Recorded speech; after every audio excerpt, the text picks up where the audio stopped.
We begin our New York Giants position by position preview, and we're kicking things off with the quarterbacks. That's coming up next on the LockedOn Giants podcast.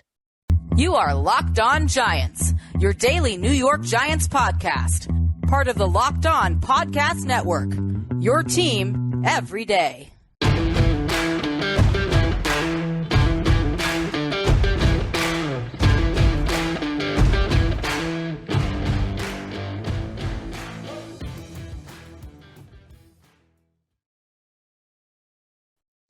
Hello, New York Giant fans, and welcome to another edition of the Locked On Giants podcast, part of the Locked On Podcast family, your team every day. My name's Patricia Traina. Happy hump day to everybody. It's Wednesday, June 22nd. We're officially into summer. Yay. And that means summer training camp is right around the corner, and we're excited to be kicking off here at the Locked On Giants podcast, our position by position unit preview. And today's episode of the Locked On Giants podcast is brought to you in part by Blue Nile. Make your moments sparkle with jewelry from BlueNile.com. And Locked On Sports listeners get $50 off purchases of $500 or more. This podcast exclusive includes engagement rings and that special piece that you're looking for, that special someone. So visit BlueNile.com and use code LOCKEDON at checkout. All right. As mentioned, we are going to start our position by position unit previews. And up first today, we are going to talk about the quarterbacks. And the way I'm going to do this is I'm going to mention the players that are competing for spots on the roster. We're going to talk about some key things, some, points that I think need to be mentioned. And then we've got some questions that I'm going to raise and I'm going to attempt to answer because I think they're going to come up if these scenarios play out the way they play out. So that is the agenda starting today. Again, we're going to do quarterbacks. Thank you for making the Locked On Giants podcast your first listen of the day, or if watching on YouTube, your first watch of the day. Let's get it started. All right. I have my notes right here on my pad, and we're going to start off with the position preview, the overview of the New York Giants quarterbacks. Now, 3 quarterbacks, all 3 I expect will make the team. All right. Barring injury, all 3 are going to make the team. So let's just talk a little bit about each guy real quick. Up first, you have the incumbent, Daniel Jones, who is in a make or break year. All right. New offense. This is what Jones's, I want to say his 3rd offense since he came to the Giants.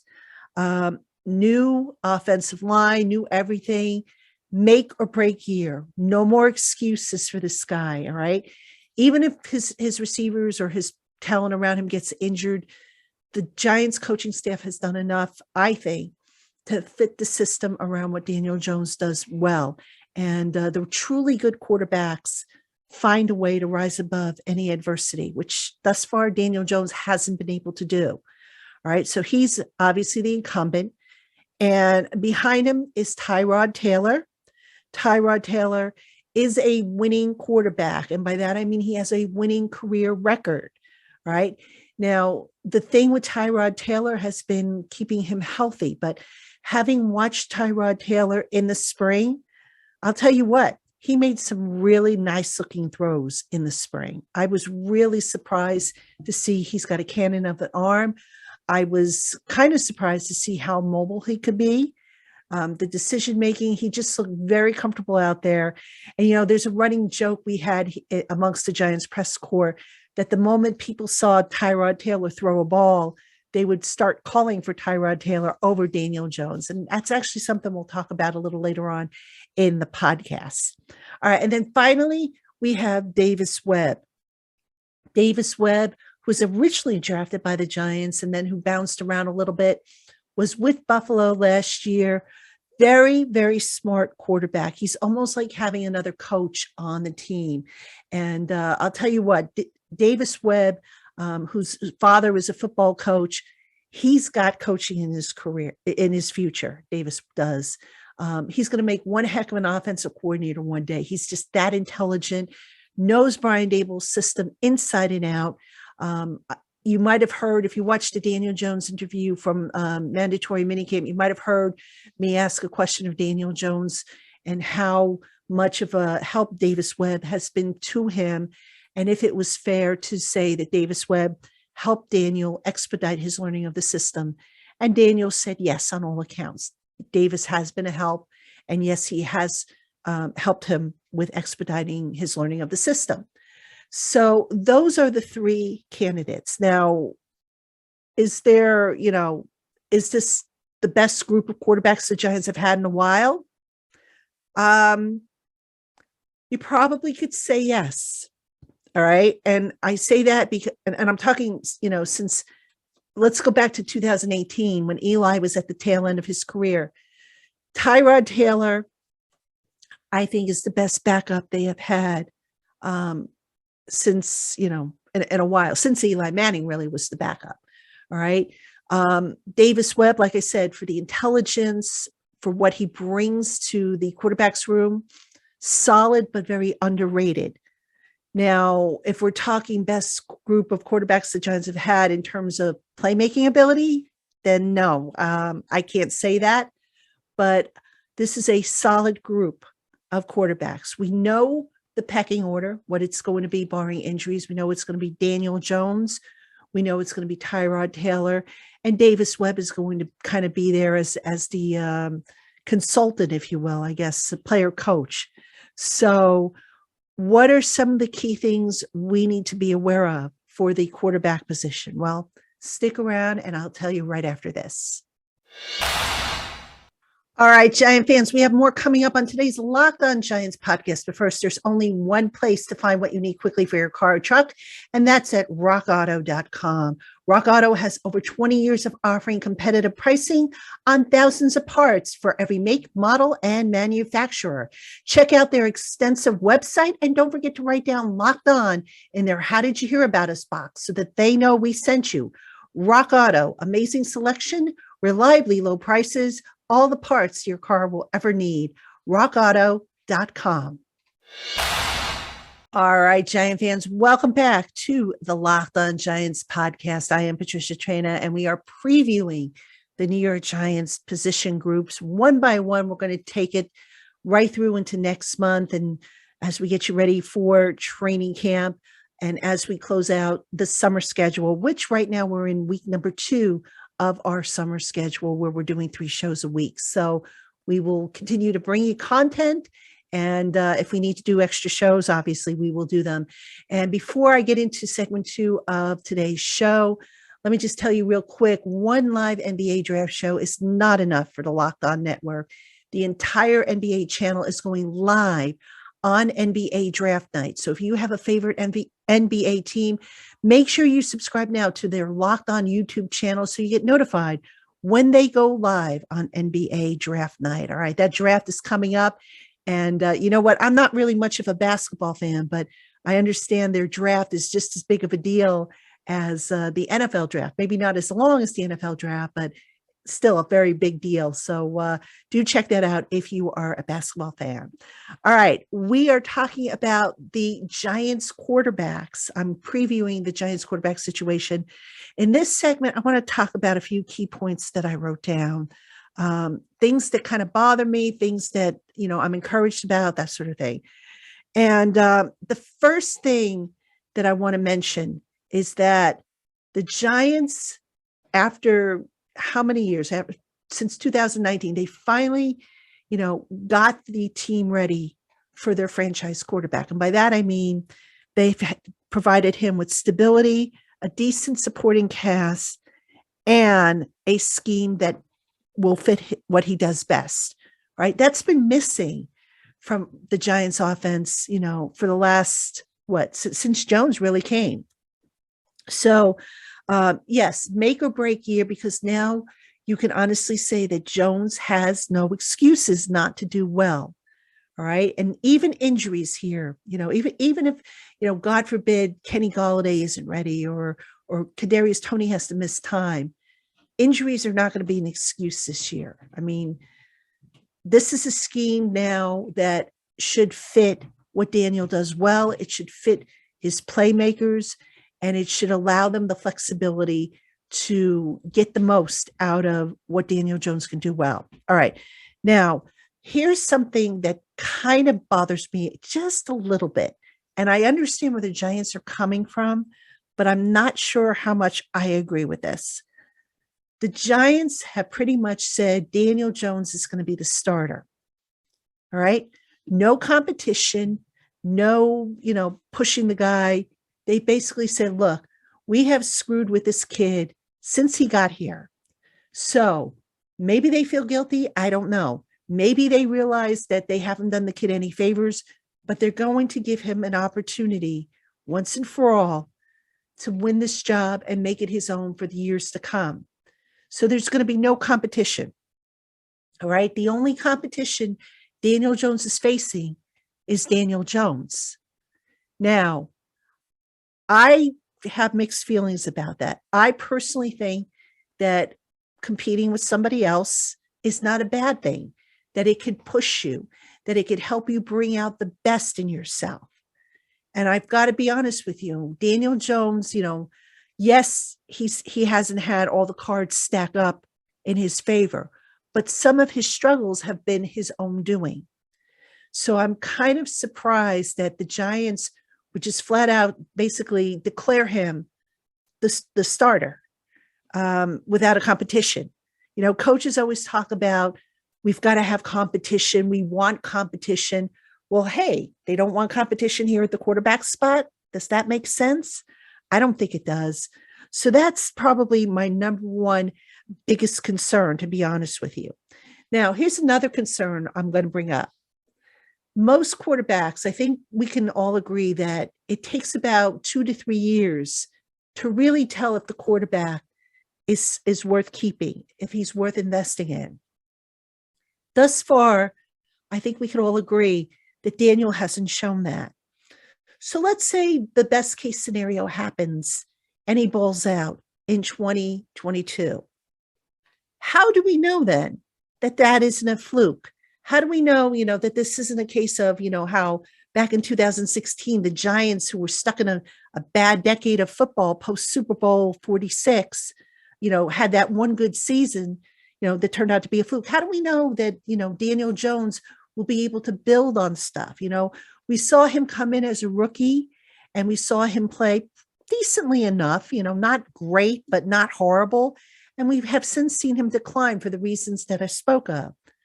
So my point being is Daniel Jones, the Giants decided not to pick up his option year. They're basically going to have to make a decision off of 1 year, whether or not to invest long-term in this kid. And we're talking big money too. We're not talking, spare pocket change. So they're going to go off of 1 year and decide whether or not to go with him. That scares me a little bit. I'm going to be honest with you. That absolutely scares me.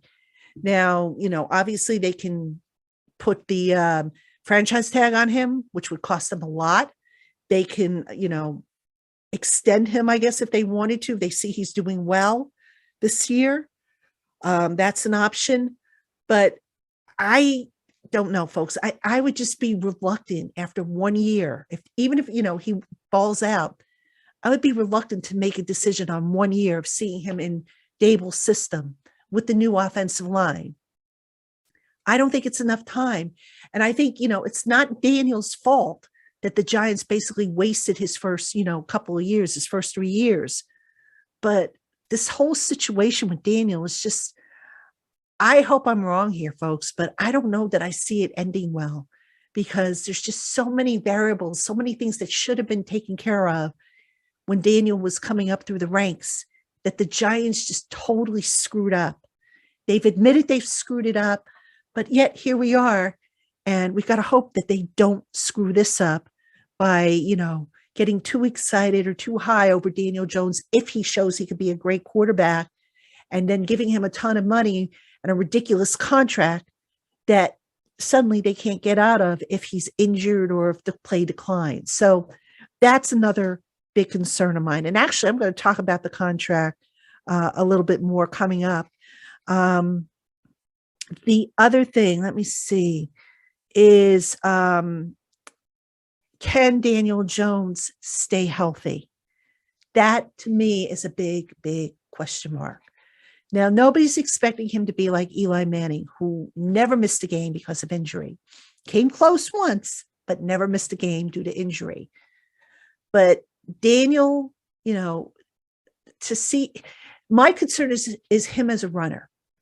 And I continue to be concerned because I don't think he knows when to say when he's out there running. And I'm hoping that the way the coaches mitigate this is they say to him, look, we're only going to have you do so many design runs. And, we're not going to have you do it as often as maybe you did it in the past. I am also hoping that psychologically speaking, Daniel now sees that, okay, I've got talent around me. Maybe I don't have to do everything here. Maybe I don't have to go and get that extra yard because I got Saquon now in my backfield, and Saquon can pick up the extra yard that I don't get. That's what I think we have to hope for with Daniel Jones, because right now, based on 3 years of play, too much of a risk taker. And it has come back to bite him in terms of missed time. And the Giants just can't have that. All right. Now, I have questions about the Giants and the quarterback situation going forward. What are they? Stick around. I'll tell you right after this. All right, Giant fans, we have more coming up on today's LockedOn Giants podcast. But first, Built Bar is a protein bar that tastes like a candy bar, but without the calories and sugar. Most Built Bars contain around 130 calories, 4 grams of sugar, 4 net carbs, and about 17 grams of protein, and they taste great. Built Bar has 9 amazing flavors in nut and nut-free variety, plus a rotating limited time offering of different flavors that changes up every so many weeks. So head on over to BuiltBar.com today to see what their current flavor lineup looks like, and use our special promo code LOCKED15, LOCKED15, to save 15% off your first order. Again, that code is LOCKED15 for 15% off at BuiltBar.com. All right, Giant fans, welcome back to the LockedOn Giants podcast. I am Patricia Traina, and thank you so much for tuning in. And we are talking about the New York Giants quarterback position, kind of doing a little bit of a preview here, if you will. We've talked about who the candidates are. We kind of know how the depth chart is going to shake out, barring anything unusual or unexpected happening. We talked about some key points. Now I want to talk about some questions. And some of these questions are actually things that you have asked me throughout, our mailbags and, not just here on LockedOn Giants, but also on Giants Country. So the first question I have about Daniel Jones: can he show better decision-making? Now, I mentioned at the beginning of the program that the scheme has been adapted to highlight what Daniel does well. Daniel has had some input into this scheme.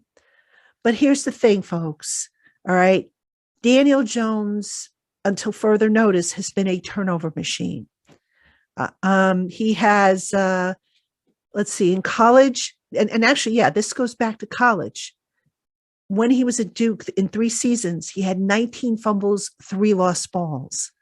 So the problem that he has here at the NFL, that's not a new problem. Now, again, maybe that can be mitigated by not having him go out on as many design runs. But the fact remains is that Daniel's got to do a better job of protecting that ball when he is running around with it. Now, to his credit, in the springtime when he was running around, whereas in the past he might hold the ball, loose with one hand and just kind of swing his arm, he kept 2 hands on the ball. So obviously the drill work that the coaches had him do, they got through to his head and convinced him, hey, dude, you can't be swinging the ball around like carelessly, like the way you're doing, because it's going to get knocked out. So that's going to be something I think Daniel Jones is going to have to address, as it is the interceptions. Now, again, in college, he threw 52 touchdown passes and 29 interceptions. Now, I have not looked at all his interceptions, so I don't know how many were on him versus how many were on his receivers, but I would have to imagine that some of them were a result of, Daniel not getting the ball where he should, maybe trying to fit a ball into a tight window that he shouldn't have tried, and so forth. And that's where the exercises that Brian Dable and the coaching staff did with Daniel in terms of, letting him air the ball out. Don't be afraid to make mistakes. Let's figure out what kind of throws you can make and what type of scenarios. And that's where that's all going to come in. So that's going to be something actually I will be watching for in the summer training camp. Is he taking more risks? Is he being smarter with trying to fit balls into tighter windows? All right. Now, another big question that we get. What should we look for in terms of progress?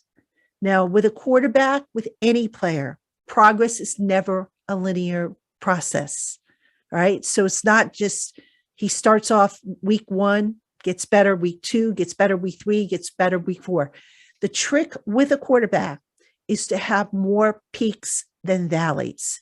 And when you have those valleys, you don't want deep, like Grand Canyon type valleys. You want, slight dips, if that. All right. So you can't put numbers on this. I know a lot of people say, well, if Daniel throws, for 4,000 yards and does this and does that, is that considered a success? You can't put a number on it, folks. You just can't. What you can look for, decision-making. Like I said, is he becoming a game winner as opposed to a game manager? Is he able to carry the team over the finish line like Eli Manning did so many times in his career? These are all aspects that have been missing from Daniel Jones's game in the first 3 years. They need to come back, or they need to show up for us to say that he has made progress. Huddle command, obviously, that goes without saying. Daniel's always been pretty good at that. But and making smart decisions. Like I said, don't go out there and lower your head if you're a runner. That's just stupid. All right. You're going to get hurt. Know what you're seeing. And again, the pre-snap motion should help Daniel with that. So that's some of what we should be looking for in terms of progress for Daniel Jones. Now, I have one more question that I get a lot, and that is, what would a contract for Daniel look like if he balls out? And I have said many times now that for the best example of what a contract should look like for Daniel Jones, take a look at what the Bills did with Josh Allen. Now, what the Bills did was they gave him, let me see, I think it was, he signed an extension in, what was it, 2022, was it? Just looking real quick. I think he signed it in 2020. Maybe it was earlier than that. Oh, wait, I'm sorry. 2021 is when he signed the contract extension. All right. So he signed it in 2021 and it runs through 2028. You know what, folks? The Giants aren't going to give Daniel Jones that long of a contract. I'm pretty confident in saying that. And the reason why I say that is because, going back to an earlier point I made, Josh Allen proved that he was getting better and better from his rookie season to his second season to his third season. Daniel Jones hasn't proven that yet. So to invest that long of a contract in Daniel Jones, I just don't see it happening. Now, in terms of, money and structure, what the Bills have done with Josh Allen, and I really, really like what they did here, and I wish the Giants had done this with some of their other blockbuster contracts, is they created a tiered structure for guaranteed money. So in other words, I'm looking at the contract now on Over the Cap. On for the 2022 for this year, 2022, on March 21st, 10 million of Josh Allen's 2024 base salary is guaranteed. All right. So that his base salary in 2024 is 10 million, is 23.5 million. So interestingly, March 21st, 2022, 10 million of that 2024 salary is guaranteed. So it's a structure so that this way, if the Bills need to get out of that contract, they're going to get out of it with a minimal amount of dead money. I'm looking at the dead money now, to be honest with you. And they did a really, really good job here. So we're in post June 1st. So the first couple of years of the contract, not a lot of savings. All right. This year, they're not going to save anything. They're not going to save anything next year. They're going to be hit with a lot of dead money. But in 2024, if they wanted to get out of Josh Allen's contract, they would save $24 million with a $17.7 million dead money hit. That's not too bad. So for Daniel Jones, just to bring this back to Jones, the way that Josh Allen's contract is structured is how I envision the Giants structuring Daniel Jones's contract. Now, I know some of you are probably saying, well, I got to see what you're talking about, Pat, because this all sounds like mumbo jumbo. I am going to write something about this just to kind of illustrate it, but I would point you to Over the Cap and just take a look at how that contract for Josh Allen is structured, because that's what I think the Giants will do with Daniel Jones. That will allow them, if they need to fit Saquon Barkley in under the cap, that will help them with doing that as well. All right. So it's really an ingenious way of doing things. And like I said, one that I'm surprised the Giants haven't done before. Now, again, I don't think the Giants would go and sign, Daniel Jones to a 7-year contract, even though there are benefits to that. And the benefits, of course, would be the prorated bonus is only good over the first 5 years of a deal. But I do think Jones could conceivably, if he balls out, get anywhere between maybe a 4 and 5 year deal with the structure that I mentioned.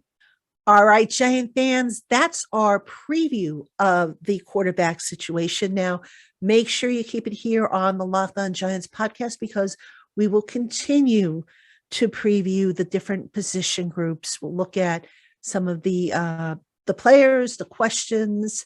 We'll make some key points, and I'll try my best to forecast what I think is going to happen. It's kind of early to do it, and I really don't want to get into roster predictions just yet until I see these guys in pads in training camp. But I know a lot of you asked me that, so I'm going to give it my best shot for you, because I aim to please here on the LockedOn Giants podcast. This is my show, but it is for you, and I do the best I can to give you what you're looking for. So that is going to do it for me for today on the LockedOn Giants podcast. Again, thank you so much for making us your first listen of the day, or if watching on YouTube, your first watch of the day. And don't forget, the first pick of the Ultimate NBA Mock Draft have already been made. So search now for the Ultimate NBA Mock Draft and get over 50 insiders, the Odyssey sports experts, the draft experts at Locked On NBA Big Board. Get their take on what they think is going to happen in the NBA draft. This 5-episode Ultimate NBA Mock Draft is underway. Make the Ultimate NBA Mock Draft your second listen today. All right, folks, we'll be back with you on Friday, and we'll be taking a look at running backs. So until then, have a great week, everybody.